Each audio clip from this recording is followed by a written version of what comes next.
We're back at LOOF FM, and we have Livy Vongo, video director and producer, and she's also a dream interpreter. And how is the word that you say, the official word for dream interpreter? A neurocritic. Okay, I tried to listen and repeat it, but I couldn't, so thank you for that. Honestly, I prefer dream interpreter. It's a lot more cash, and like a neurocritic makes me sound a little bit more uptight. Yeah, a bit uptight, and like I do this, I have a PhD. Yeah, that's not the case at all. Okay. Yeah. So, video director, producer, very different roles. Okay. Yes. I guess both creative in their own sense. Why video? Why video as your medium for creativity? So this actually circles back to dream interpretation, and I'll tell you how. I was a design student. This is how I began my creative career, and I was videoing all my friends' like design projects and things like that, getting really interested. Like, why did they decide to do this, and what was the process and thinking behind it, and how did they get to that point? I was really interested in like the making of things, and so I taught myself how to video. I taught myself to use a handheld Sony camera and edit, and I did at the time really was interested in surrealism, and Hence the dreams. hence the dream stuff. And how do creatives like Dali and Frida Kahlo, how did they tap into their dream space to create the works that they created? And so I interviewed all my friends. What were they dreaming about, and we did like little reenactments, and I made like a documentary for 3 months on my own, just teaching myself how to edit and video. And then one day my block like had a blackout, and I couldn't switch on my laptop. I couldn't switch on my hard drive. Everything was lost. Everything. And it was like one of the... That documentary? Yes. Oh, Jesus. That dream, like kind of dream reenactment documentary. And so I was super heartbroken, and decided, actually, I think this is what I want to do. Like, I like doing video. It's a language that I can speak and understand. Yeah. It's something I can dedicate hours and hours of no sleep to. So that's why I decided to pursue it. I could have gone for dream interpretation at that point, but I thought, it's not going to put money on the table. So now it's a good side hustle, right? It's like yeah, but now actually for dreams, I really do it as a form of giving back to community. I don't charge most of the time, unless it's like corporate workshops and things like that. But I really feel like during the pandemic especially, people were dreaming a lot, and there was high anxiety because of emotional instability, financial instability, breakups, makeups, whatever it is. So I decided to kind of come out of the closet with my interest after 10 years and give back by doing live streams. So that's how it started out, doing the live streams.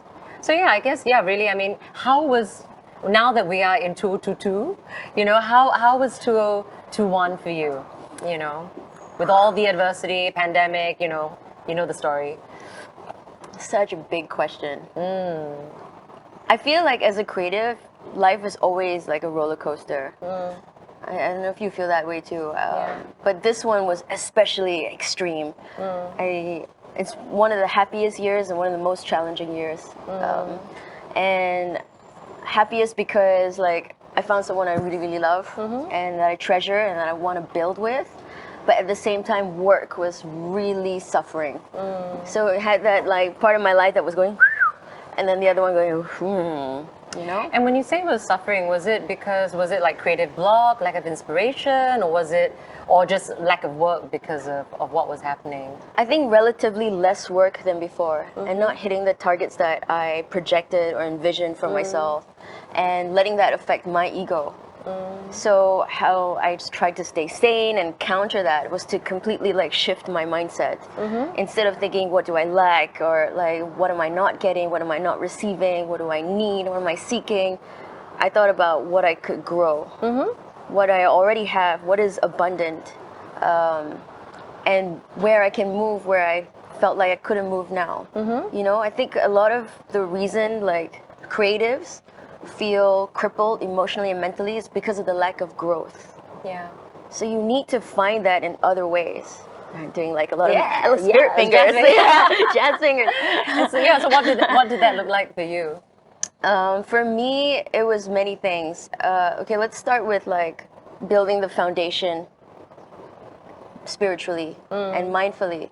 I use dream interpretation and connecting with other people to do that, but also like finding ways to affirm myself and like and grow this sort of I'm going to use an analogy because it's just easier for me. I'm a visual thinker, so it's easier for me to communicate. Imagine like just soil that's like not fertile to grow on. That's what it kind of felt like for me. Yeah. And so I had to remove all that dirt, clean all that soil inside of me, toxic thoughts, that's like bad relationship with yourself, like not enough self-love. Yeah. Remove all of that, detach from social media, because actually that feeds.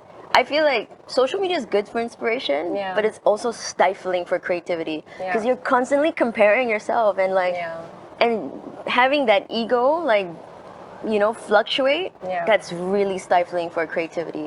So removing the soil, cleaning it out, and like planting new seeds. And that by doing that, to plant your seeds, you need to. For me, I needed to focus on building very deep relationships with my friends, my family, my partner. Yeah. I think it's all related and all connected. Like your relationships with yourself and other people, that feeds into your creativity later on. 100%. Yeah, and I also took the chance of going overseas to explore and like kind of diversify my mindset again. Because being stuck here 2 years was just caging, really, really caging. Yeah. So going out there, speaking to new people, and having that new pulse and energy come through, that was really important for me to build the soil again and like plant the seeds. Has it blossomed like an idea of what you want to do as a dream project for 2022? Yes, it has actually. Should I say it now?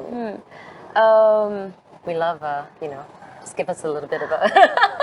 Okay, so one of the ways I felt like I was building that growth and momentum was like not being so fixated on outcomes, but rather processes. Yeah. Questioning like current processes and thinking, okay, how can I change my mindset towards not being so outcome based, and just being like a kid again, and being finding my inner child and just explore, just have fun with it. So I'll come back to your question in a bit, but during the last 2 years I've been writing a script with a friend just for fun, building a business idea with another friend just for fun, and learning a new language. It was between Arabic and Spanish, and I thought, okay, I think Spanish is a little easier. Spanish is a little bit more easy to accomplish. But that's mine as well, by the way. Yeah, okay, we can practice together. Exactly. Duolingo, Babel, anything. But it's weird because I'll be walking down the street and just like practicing with myself. Yeah.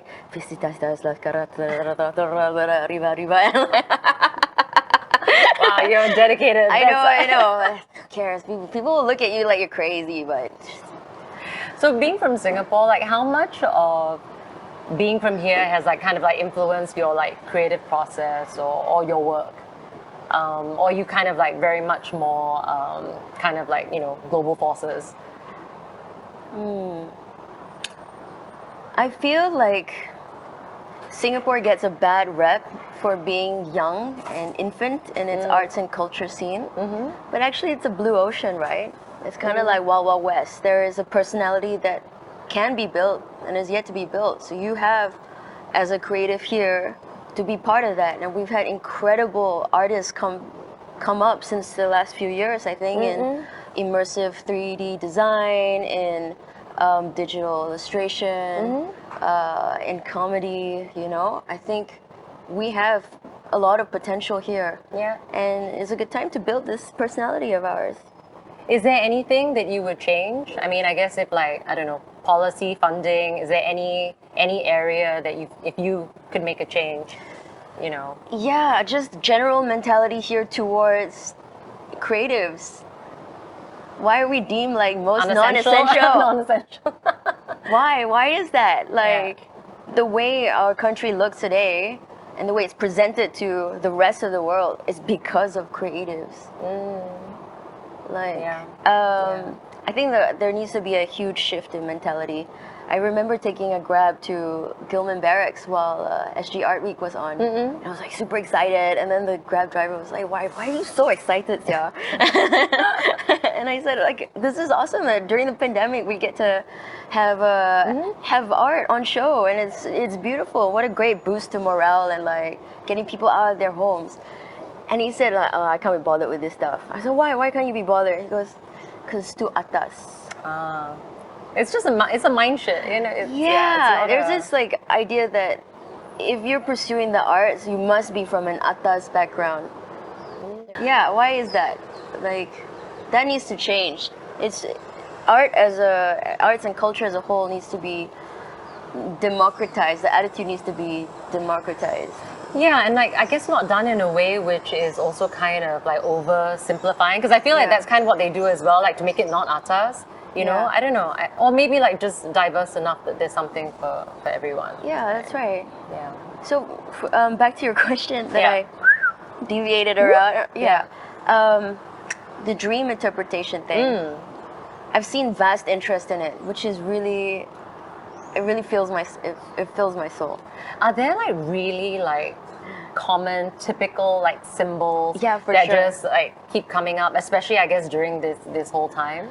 I'm just curious whether like my dreams are, you know, like everyone else's, or I've had everything from super common like exam and teeth falling out type of dreams, all the way and ex-boyfriends, ex-girlfriends, that seems to be super, super common. Yeah. All the way to like interdimensional travel and like astral projection, which means like going out of your body while you sleep. So the spectrum has been huge here, which is why I kind of want to explore that as a form of like diving deeper into Singaporean culture.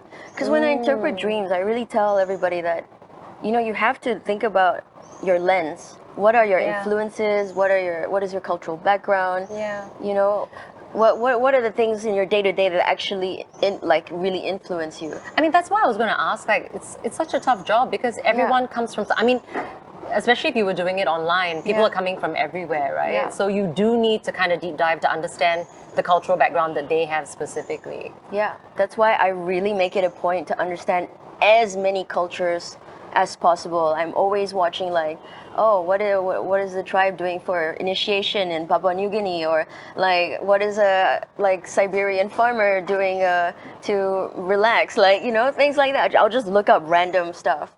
You make a great researcher. That sounds like the most random things. It's so random. Like, I'm the kind of person that like looks up every kind of birth from different races and like different animals, just because birthing styles. Yeah, birthing styles. Yeah, just for fun. But it helps me It's a casual, like, you know, Google search. But you need to. Like, I feel to be a creative, you need to understand human nature and just the human condition and existence as a whole. Have you found any symbol that is just like spot on for anyone, everyone, no matter what? Like just something that is so, and a positive sign perhaps? For like, dreaming. In dreaming. I'm just curious. I don't want to like put a damper on this interview, but it's death. Death? People dreaming about death? People dreaming about death or dying. Is the most... Yes, and actually it's an incredible sign of beginning a new chapter, transformation. I want to die in my dreams.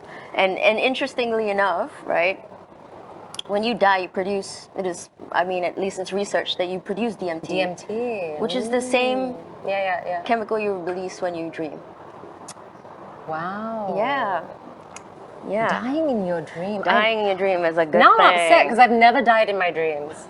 You know what I mean? Like, for example, I'm in a dangerous situation, but because I kind of lucid dream, so I can get out of the way in time. Yeah. Or like, I mean, if I jump or I fall, then I wake up before I actually see what happens. You just gotta let go, Tracy. Just let go. Just let go. Right. Metaphor for life, definitely. Just let go. That's why it's important to travel and to meet people from different cultures, because they can lend you different perspectives on what's going through your mind. Why do you think the way you do? Yeah. You know? And is there a country that you want all of us to visit, like immediately, if we can get out? I know this answer, that's why I'm asking. You know this answer. Can the audience guess? Yeah, you know it. Turkey. Yeah. Turkey, like the bird. Yes. Actually, you got me thinking now. Why? Of course, I love Turkey for the East meets West collision. But I feel like that's here too, right? Maybe it's like a different version of what's going on here. We're still in that post-colonial, solidifying our identity sort of status right now. Yeah. And I feel like Turkey has really like meshed both cultures and made it incredibly beautiful. I love that place. I'm not going to tell you too much. You just have to go. Okay, get me down. So I'm gonna do rapid fire questions. Okay, I say them quite slowly, so it's not exactly rapid. But Easy questions only. yeah. So yeah, just one word answer. Okay, pre-COVID or current day? Current day. Given constraints and parameters or completely open brief? Parameters. Okay. Constant challenges or smooth sailing? Oh, this is a hard one. Without your challenges in life, you wouldn't evolve to the person you are today. What was the other one? Challenges? Or smooth sailing? Smooth sailing. I really need some smooth sailing right now, though. I'm gonna say smooth sailing for now. Yeah. Creative block or super tight deadline? Like, which is worse? Oh, that's like asking me, are you the kind of person that cramps like before exams? Yeah.